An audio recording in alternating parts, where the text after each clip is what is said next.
Buenos dias de Mexico. Good morning from Mexico. Mi familia, my Echo Flow Yoga familia. Welcome to your Yin practice. So today we're going to get into a trauma-informed Yin Yoga practice. And I want to take just a minute to explain what I mean when I say trauma-informed Yin Yoga. I've had people ask before, what's the difference between a trauma-informed class and a Yin Yoga class? And really, it's all about you. It's about the intention that you bring. It's about the attention that you bring. It's about the narratives that play out in your head. It's about your reactions. And so what I ask for you in a trauma-informed class, and especially if you're doing this, then you might already know what your trauma is. You might already have anxiety or stress in the body, and you might understand that these mental obstructions play out on the physical realm. And so when we have depression or anxiety or stress, they don't just stay in the mind, they begin to manifest in the body. And so when we do a Yin class, we're staying for a bit longer in the postures, and we're giving our fascial network time to kind of become elastic. It warms the shallow layer of the fascia beneath the skin. It begins to warm and release any adhesions. And when I say adhesions, that can be, if we're walking around with stress all day, there's a bit of a contraction. You can't see me contracting here, but I'm stressing my body a little bit. If I'm working a 9-to-5 job and I'm actually working like 9 to 10 p.m. every day, all day, and I, have this high-paced job, my body might be contracting and it might be tensing all day long. So the fascial network in the body begins to tense, and so the grid becomes more contracted and contracted. And so even when you're not working, you might still feel that tension. And when that tension stays in the body, then you're taking that trauma home with you. It's coming into your relationships, maybe into your vacations, and wherever your body follows, the trauma comes with you. Same for, for those of us that have gone through physical trauma or sexual trauma. These terrible things that can happen in our lives. It's so sad to say, but when the action is done, a lot of times the damage is much worse from the prolonged effects of us holding on to it. And so your opportunity in a yoga class is to acknowledge the thought patterns that come up, to notice if you fantasize and move off into story. Notice if you're not really focusing on your breath, if your body is still contracting the whole time and you're not able to let go. And really the first step when we say trauma-informed anything in yoga is surrender, is to trust, is to create a safe space for yourself. So here in my home, in Mazunte, this is my personal sanctuary. It's like my little yoga church, and I'm safe here to let whatever needs to come up on the yoga mat to come up. So when you see this word, trauma-informed, these words before a yoga class, it means that this is a safe space for you. The language, the pace of it, the influx of the voice and the words, they're all meant to provide a nurturing, caretaking environment for you to unfold and to surrender. And also to remind you that you're always at choice. If you need to just lie down the whole time and listen to my voice, or even just lie down and put some music on and make my voice quieter, you could do this as well. And so really that's what I mean when I say trauma-informed, is creating that safe, nurturing space for you to unwind and begin to dissect what's happening in your energetic, physical body when you're doing these practices, yeah? So we're gonna do a bit of a heart-opening Yin practice today. There won't be a lot of postures. We'll stay in them longer to let our bodies really relax.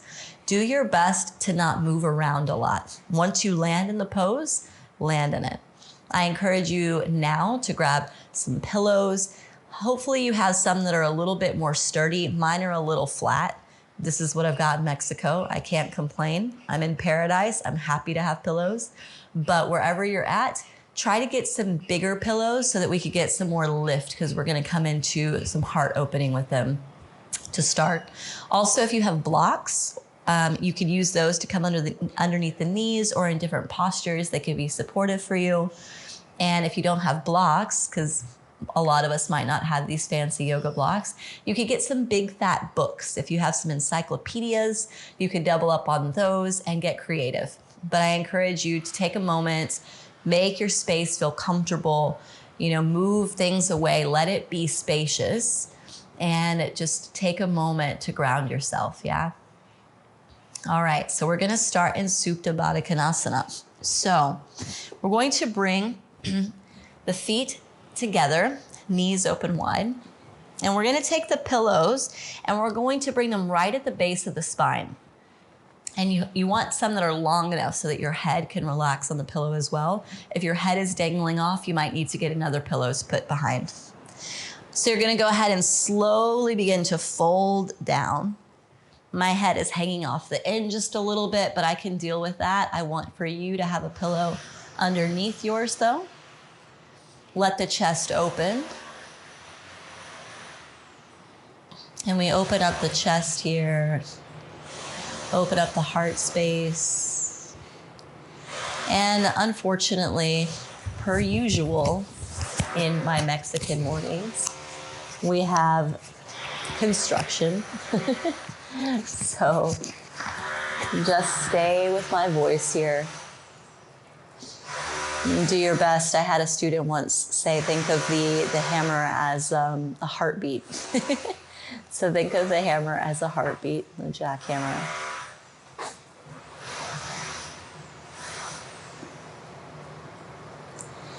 And so notice in this posture, as the heart is open, the hips are open, if the knees are feeling a bit uncomfortable, open this wide, you could put those encyclopedias underneath them. Notice if you're able to let yourself surrender here, if it feels uncomfortable to have the heart so open, if it feels uncomfortable to have the hips so open, and just allow yourself to really, really be here. Let go.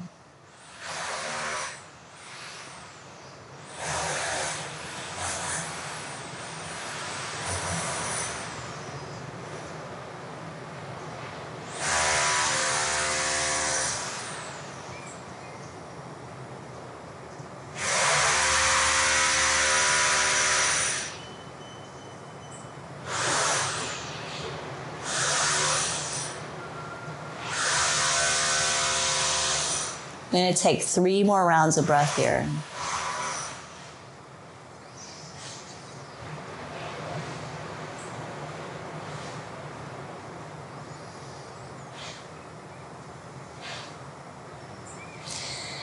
So very slowly bring your hands by the hips and come up. Take a moment in a cross-legged seat. Shut the eyes down. Sit up nice and tall. We just take a moment to reset. The breath is moving in and out of the nostrils, so equal inhalations and exhalations.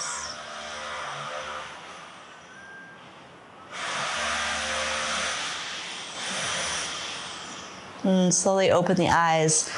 Stretch the legs out in front of you. And now you can bring the pillows underneath the knees or underneath the hips if you have tight hips. And we're going to take a nice big inhale, sit up tall, and slowly fold in. So we're coming into Paschimottanasana.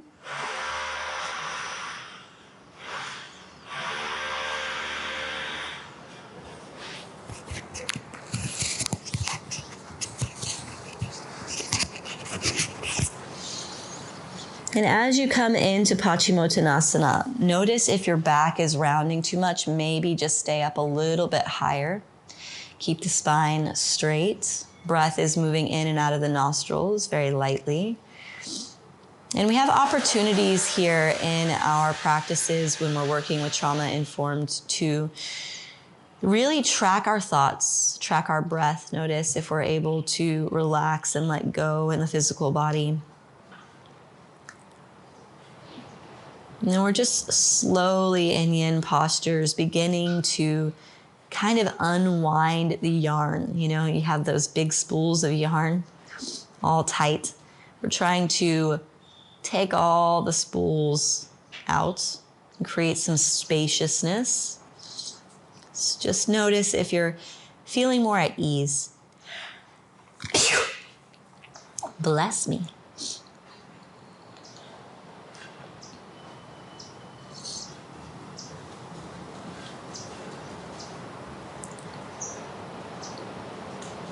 I'm going to slowly peel the chest up. Bring the pillows out from underneath you. And we're going to bend the knees, plant the feet here about hip width distance apart, and bring the pillows back behind you at your hips. So we're going to do a deer pose here. Let the knees drop to the left, and you're going to pull that left hip under the body a bit. Bring the pillows right into the left hip crease and slowly fold down. And take my sound off here so that you can hear me. And you're going to fold down over the pillows. Just let your head hang down, or you can get another pillow to create some support.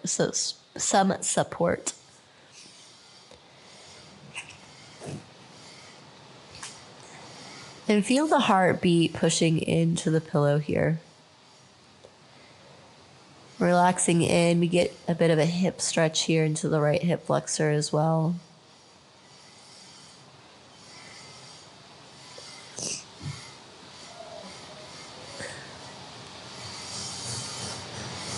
And really these poses, there's not a lot of action happening, but we're allowing the nervous system to come into equilibrium.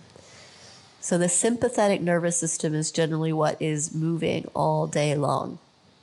It's what gets us activated and producing. But now we have an opportunity to slow down, come into the parasympathetic, and find some equilibrium between the two. Let's take 3 more breaths here.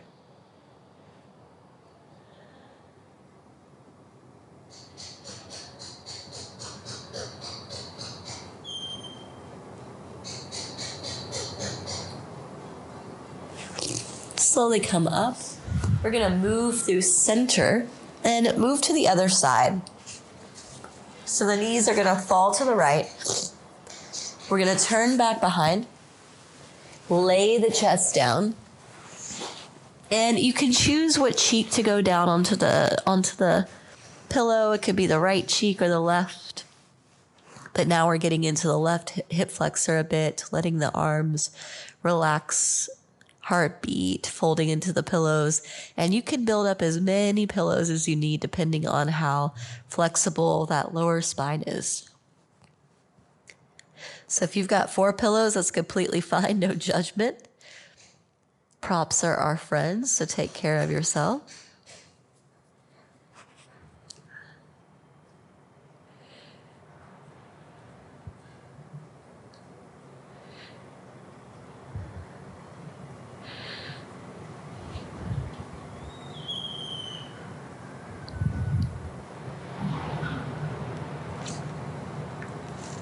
We'll take 3 more rounds of breath here.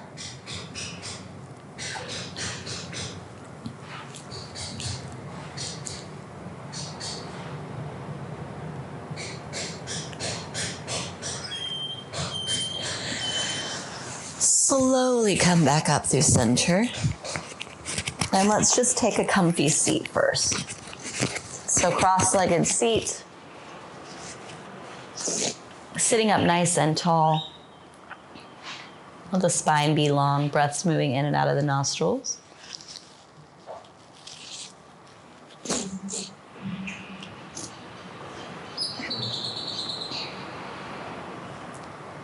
And taking these pauses in between postures is really good as well, just for reflection. So notice where the mind is, where the breath is. If we're starting to slowly move into more relaxation. You can open the eyes, move the pillows off to the side. Bend the knees, plant the feet, and take a hold of the shins. We're going to rock onto the back. Pull the knees in and just rock from side to side. Wind relieving pose. We get to massage the spine here.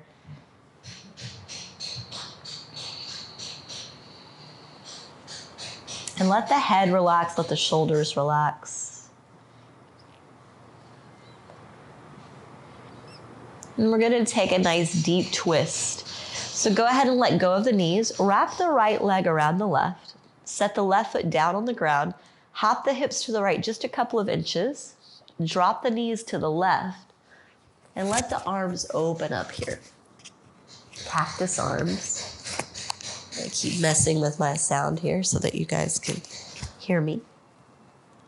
So cactusing the arms open. And if that right shoulder isn't touching the ground, you can bring a pillow underneath your right shoulder. Maybe you look up, maybe you look to the right. And we're moving through the entire lateral line here on the right side. And this is the meridian that's associated with the gallbladder meridian in traditional Chinese medicine. It's said that we get our decision making here. So when we have a hard time making decisions or hesitate, there can be a lot of tension in the side bodies.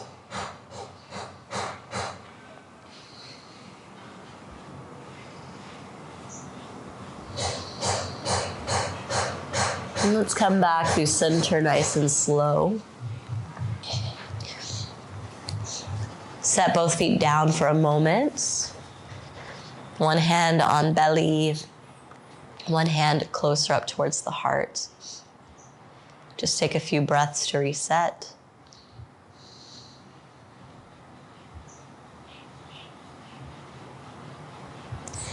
Now let's go ahead and wrap the left leg around the right.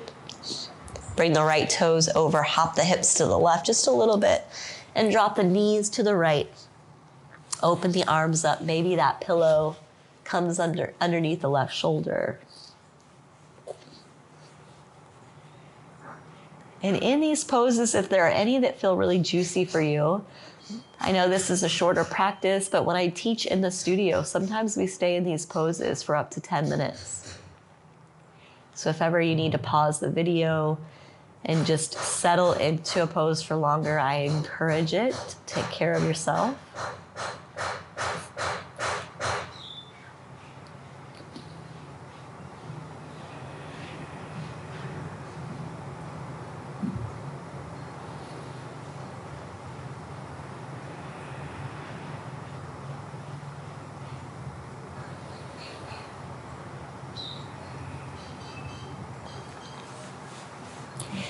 It's so funny for me, the construction here in Mexico has almost begun to match my thought patterns at times, where I have silence and peace in my mind for a bit, and then the thoughts come in like the jackhammer or the chainsaw, and I find it very metaphorical with how much it bothers me sometimes.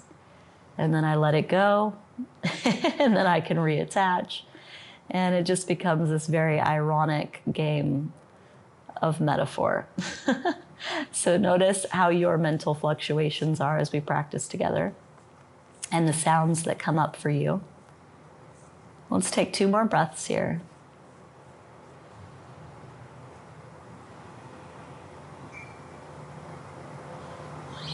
And slowly come back through center. Bring the pillow off to the side, knees into the chest. Let's take that wind relieving pose again, just rocking from side to side.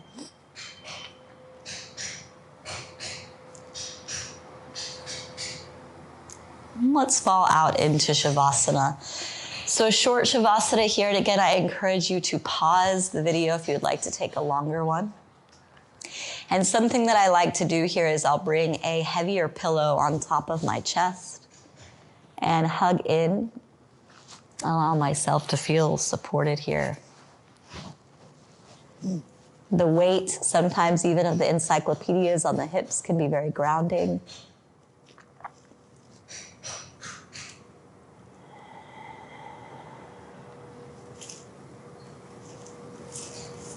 And just here for 5 more breaths. And again, if you want to pause the video, do. Maybe you have a heavy blanket or those encyclopedias or a heavy pillow to hold on to. This can be deeply grounding for the nervous system, just allowing us to feel completely supported and weightless.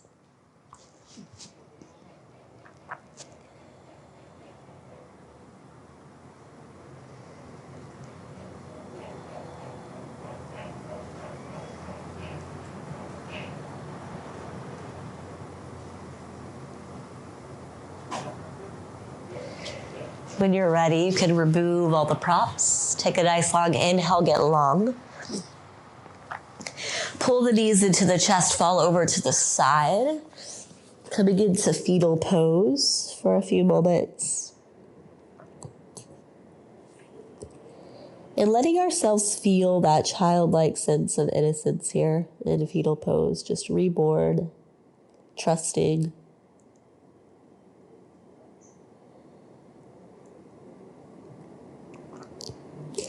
Use the hands to push you up to a seat. Hands resting on the knees, sitting up nice and tall.